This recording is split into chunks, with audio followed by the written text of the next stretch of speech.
Hello बच्चों, तो आप प्रश्न को देखते हैं। एबीसी और डीबीसी समान आधार बीसी पर स्थित दो समबाहु त्रिभुज हैं।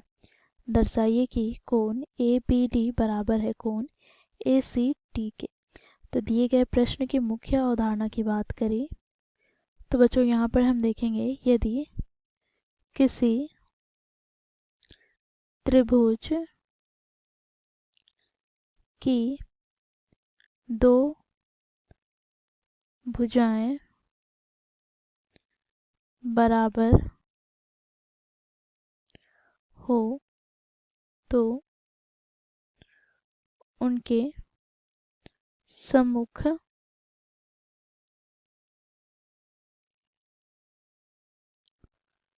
कोण भी बराबर होते हैं। तो इस मुख्य उदाहरण द्वारा बच्चों हम दिए गए प्रश्न को हल करेंगे। तो बच्चों देखो, प्रश्न में हमें दिया गया है आकृति में ए बी सी तथा त्रिभुज डी बी सी समान आधार बी सी पर स्थित एक समद्विबाहु त्रिभुज है। तो यहाँ से हम क्या लिख सकते हैं, तो देखो त्रिभुज ए बी सी एक सम द्विबाहु त्रिभुज है, अर्थात यहाँ पर भुजा ए बी बराबर है ए सी के। और मुख्य अवधारणा में हम लोगों ने देखा, यदि त्रिभुज के दो भुजाएं बराबर होते हैं तो उनके सम्मुख कोण भी बराबर होंगे। तो ए बी का सम्मुख कोण यहाँ पर कोण ए सी बी होगा। तो कोण ए सी बी बराबर हो जाएगा ए सी का कोण यहाँ पर क्या होगा, तो कोण ए बी सी, अर्थात ये वाला कोण। तो यहाँ पर हम लिख लेते हैं कोण ए बी सी। तो इसे समीकरण 1 दे दिया। अब बच्चों देखो त्रिभुज डी बी सी में, तो यहाँ पर भी त्रिभुज डी बी सी एक सम द्विबाहु त्रिभुज है, जिसमें बच्चों यहाँ पर भुजा बी डी तथा सी डी बराबर है।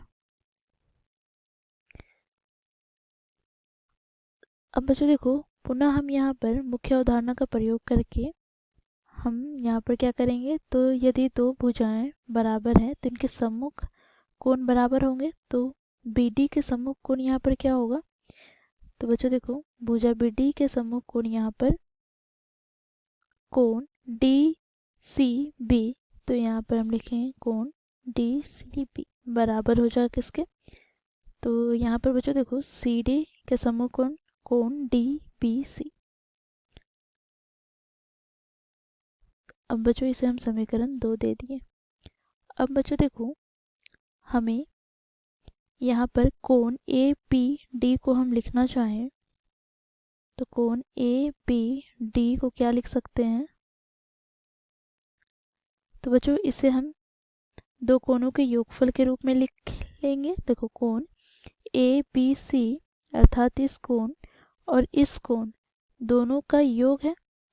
तो यहाँ से हम लिखेंगे कोण ए बी सी प्लस कोण यहाँ पर डी बी सी।